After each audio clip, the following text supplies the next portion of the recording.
Hi everybody. It is so good to get to be with you this morning, even with the help of a little bit of technology.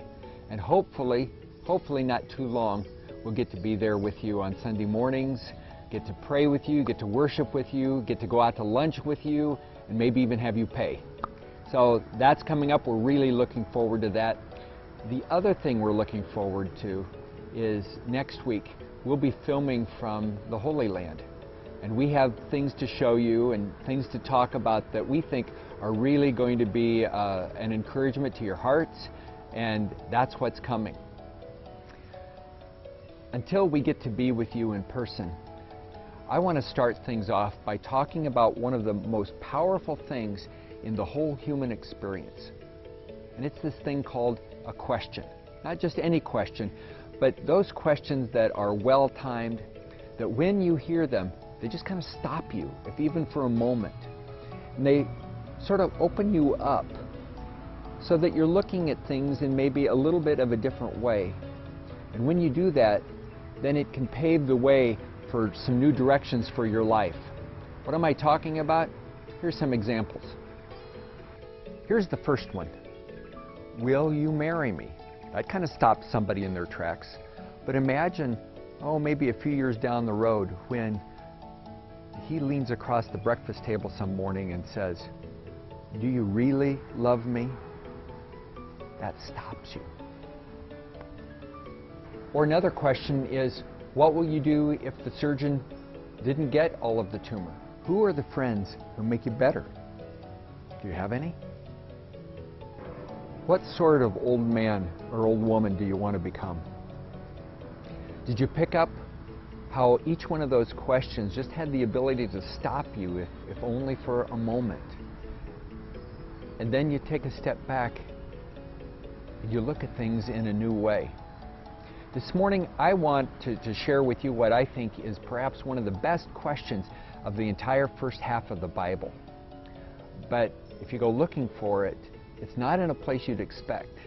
It's one of the smallest books in the Old Testament, and it's the only one that doesn't say the name God.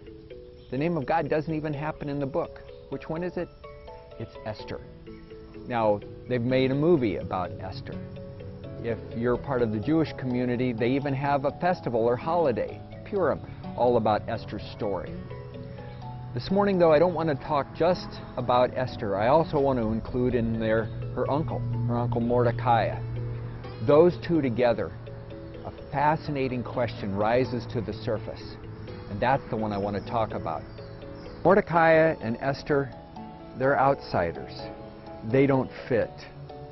What happened is that years and years earlier, invaders came into Israel, took over the nation, and then exiled thousands of families. Some to like Babylon in Iraq, others to Susa in Iran. And that's where we find Mordecai and Esther. They're a long way from home. They're outsiders. They don't fit. Now, when we meet Mordecai, he must have served in the military, because he does have a government job. He's a guard at a city gate. But that's it.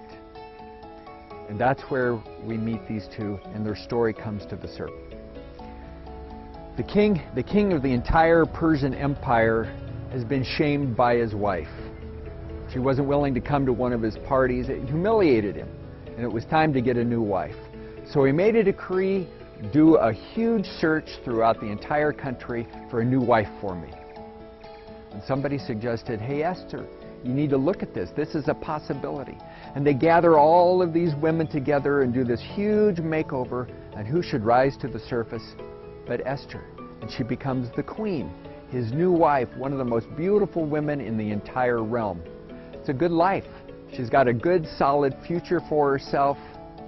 She's comfortable. But if you've ever been around a palace, there's palace gossip, and palace gossip leads to palace intrigue. And it isn't long until Esther hears a story about one of the high cabinet officials who's looking for a scapegoat. He's looking for a whole group of people he can blame for problems in the country.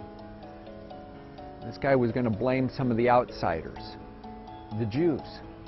If only they weren't here, he said. And he recommended to the king that they would be completely eradicated. Probably one of the first examples of anti-Semitism in the entire world. And Esther hears about it. Now she's safe. She's comfortable. The king doesn't know she's a Jewess, and as long as she keeps her mouth shut, well, she's gold. Now she may be comfortable, but her conscience isn't. She doesn't know what to do. So she sends a note to her uncle Mordecai saying, "What should I do? What can we do?" How he responds isn't what I expected at all. I might have expected him to say, "Honey, I'll take care of it." It's not what he does. He sends a note back to her, and in that note is the question. And it's the question I was hinting at earlier. Here it is. What if you're here for such a time as this? It was his way of saying, honey, what if God has been working behind the scenes in making all of these different pieces work, in giving you beauty, in raising you to the point of being a queen for something that you never anticipated all along? What if you're here for such a time as this? It can be so tempting to think that, well, that was just good advice for her. That was just her question. But you know what? A lot of you know what it's like to be an outsider, to feel like you don't fit, like you don't know the language, that these are not your people.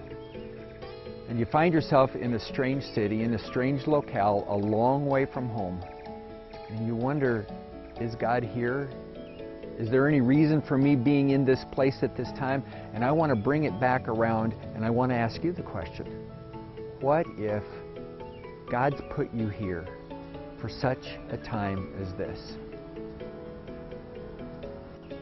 I hope this question stops you for just a moment, and you think about it, and you say, wow, what if I'm not here by a fluke? But God has something for me to do. And He's been working behind the scenes. He's been arranging the right people. He's putting me in this community of people. And this is God's moment for me. And I want you to begin to get your mind around that question. And even once we're in Delhi, I'm going to ask it a lot. What if? What if I'm here for such a time as this? But there's one more thing I want to leave you with. And it's this. Look at the power that Mordecai had in Esther's life by asking a good question. Is it possible that God may want to use you in somebody else's life to begin to ask good questions like that? Thoughtful questions, well-timed questions.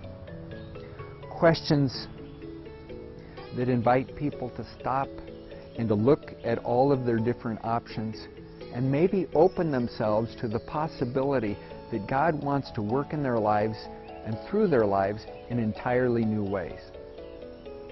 When we as an entire community of people begin asking what if to ourselves but also to each other, what God is going to do is going to amaze us. And Leanne and I just can't wait to be there with you.